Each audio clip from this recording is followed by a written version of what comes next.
Alors maintenant, vous savez comment créer des devoirs de base, que vous êtes plutôt à l'aise avec le fait de partager des devoirs et des feuilles réponses à vos étudiants en leur créant une copie et en faisant la correction de votre côté. On passe au niveau supérieur pour créer des devoirs qui sont vraiment au niveau supérieur, en fait.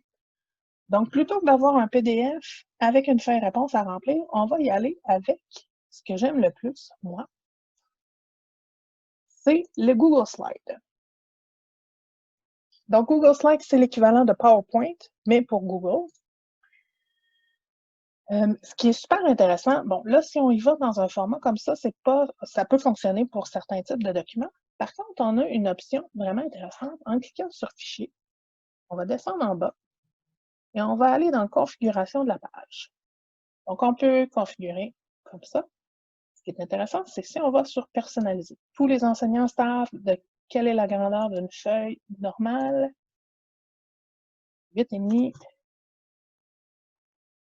8,5 par 11. Voilà, je me retrouve avec des feuilles plutôt qu'avec des fiches, en fait. Donc, bon, moi, j'enlève les petits sous ici. Et donc, si par exemple, j'ai un document que je veux mettre je vais choisir celui-ci.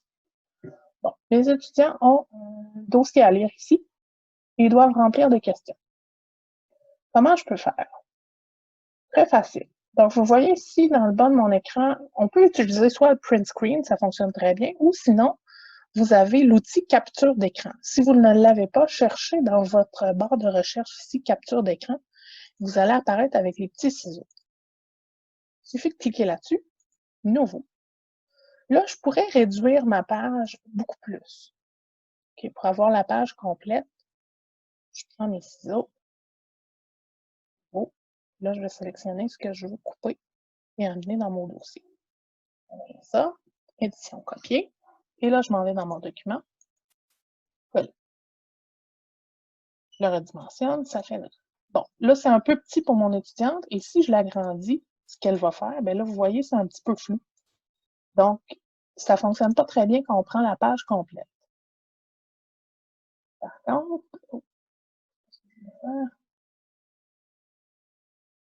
je vais l'enlever, je vais retourner dans mon document.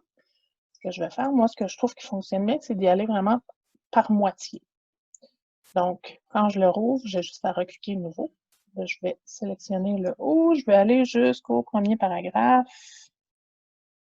Qui sont vos compétiteurs sera le suivant.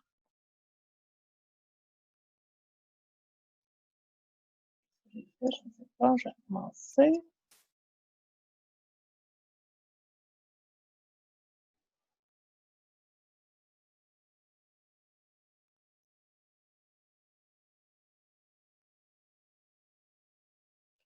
Et copier. Je vais aller ici et je vais le coller. Donc voilà, ici. Maintenant, je vais sélectionner le bas de ma page. Je vais juste la descendre, tout simplement. Je mets mes petits ciseaux. Vous allez me dire, oui, mais c'est vraiment long, là, je ne peux pas faire ça pour tous mes documents. Non, évidemment, je ne le fais pas non plus pour tous mes documents. Je choisis ceux que je veux faire. Et surtout, je prends ceux que je sais que je vais réutiliser encore et encore et encore à chaque année, plusieurs fois par année. Donc là, j'ai mon document. Et si je l'agrandis, mon étudiante va être capable de le lire quand même assez facilement. Elle va pouvoir lire le texte. Ça. Et là, maintenant, je vais faire l'exercice qui va avec. J'ajoute une diapositive en bas. Si je retourne, j'ai l'exercice qui est là. Donc, je vais faire la même chose.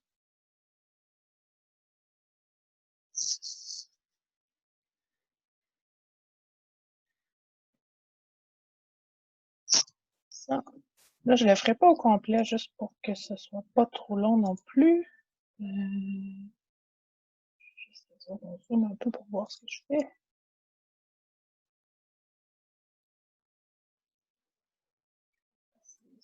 Celui-ci, et voilà. Donc, j'ai mon exercice ici. Maintenant, pour que mon étudiante soit capable de le remplir, parce que là, présentement, elle peut écrire, mais elle ne sera pas capable d'écrire dedans. Pour lui simplifier la vie, en fait, j'ai deux choix. Je peux mettre juste une boîte de texte, tout simplement. Et moi, quand je mets une boîte de texte, j'aime beaucoup remplir l'arrière pour que les étudiants sachent très bien que c'est une boîte de texte. Puis là, je peux... Alors, elle va pouvoir taper sa réponse. Et puis ensuite, il suffit de faire copier, coller. Et je vais la modifier. Et on pourrait juste mettre, j'aime bien mettre des fois juste un X ou taper votre réponse. Là, je vais faire ça, copier. Là, si je fais CTRL-V, ça va aller plus vite. Oh, pardon, j'ai tapé le... Et là, ce qui est bien, c'est qu'on a aussi le recul. Donc, annuler, annuler, annuler. Moi, ce que je veux, c'est celui-ci. RLC, PLV, V, V. Je peux le mettre comme ça. Je vais juste les replacer comme il faut, prendre le temps. C'est un petit peu long, mais comme j'ai dit, je vais pouvoir toujours le réutiliser. Donc ça fonctionne. Ou sinon, ce que je peux faire, je vais vous montrer ce que j'ai fait dans un autre document, en fait. Je retourne dans mon Google Drive.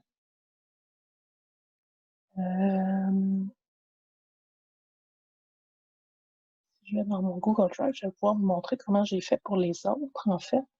J'ai choisi une façon un peu différente, c'est-à-dire que, de même façon, j'ai mon texte en haut.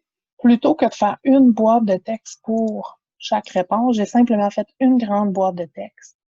Et j'ai mis 1, 2, 3. Donc, elle peut cliquer dedans et faire les champs de réponse comme ça. Donc, quand je vais aller attribuer mon devoir, par contre, il faut vraiment faire attention. Quand je vais dans Classroom, je vais mettre mon devoir. Parce que dans mon Google Drive, donc, ce qui est facile, c'est que c'est toujours le plus récent qui va apparaître. Si je le mets ajouter, je dois m'assurer de faire une copie. Ici, ils vont pouvoir le consulter. Si je suis modifiable, ah oui, ils vont pouvoir me le modifier, mais ils vont tous modifier mon document, ce que je ne veux pas. Surtout pas. Je veux pas qu'ils modifient mon document. Je vais leur faire une copie chacun pour pouvoir voir leur résultat. Et ensuite, je peux publier. Je peux même l'insérer dans mon thème tout de suite si je veux, ou le programmer. Donc ça, c'est une façon de faire. Moi, j'aime beaucoup, beaucoup Google Drive pour créer des devoirs intéressants. Je vous en montre un que j'ai fait.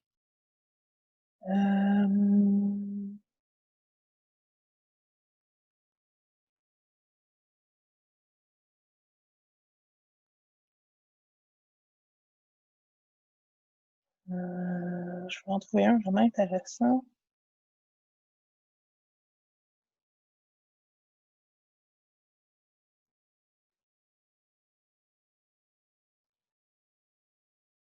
Ah, voilà. Donc, j'ai fait mon document ici pour les relations diverses, les connecteurs logiques. J'ai pris des pages du livre. Donc, ce qui est bien, c'est que ça garde les références du livre où je l'ai pris. Donc, je l'ai mis quelques-uns. J'ai mis les pages de grammaire. Et puis là, j'ai pris tout simplement les exercices du livre. Puis, j'ai créé des petites boîtes. Là, on voit les réponses, c'est parce que c'est la copie de mon étudiante. Donc, on voit les petites boîtes réponses dans lesquelles elle a mis ses réponses. Même chose ici. Celui-ci, j'avais fait tout simplement un document où elle a glissé ses réponses dans le texte parce que c'était des mots à replacer. Donc, moi, j'ai juste mis des carrés, puis elle les a replacés dans le texte. Et puis, elle avait le corrigé pour pouvoir voir tout de suite. Même si moi, je repasse toujours, elle avait le corrigé pour voir ses réponses. Parfois, ils sont juste, comme on dit en français, stock. Sur la première réponse, ils savent pas quoi faire, mais une fois qu'ils voient la première réponse, ils comprennent le principe. Donc, j'aime bien mettre le corrigé quand même. Je leur fais confiance. Ce sont des adultes. Donc, ça fait un document beaucoup plus intéressant pour eux. Puis, ils ont moyen de le télécharger soit dans leur document sur leur Google Drive ou encore, ils pourraient le télécharger sur leur ordinateur. Ça va se convertir en fichier PDF, tout simplement. Donc, c'est ça. Moi, j'aime beaucoup les Google Drive, les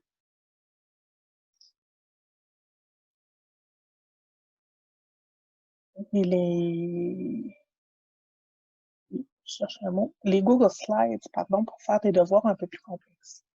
Sinon, pour faire un quiz, super intéressant, on va aller dans plus.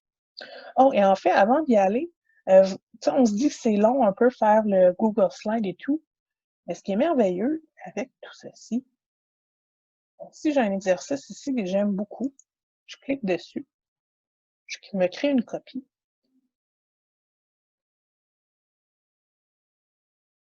Là, si je clique dessus, je vais pouvoir le modifier. Je vais pouvoir juste utiliser la même mise en forme. Je vais juste changer mon document. Donc, par exemple, celui-ci, je sais que j'ai beaucoup de pages qui sont similaires. Bien, je vais juste enlever ma page.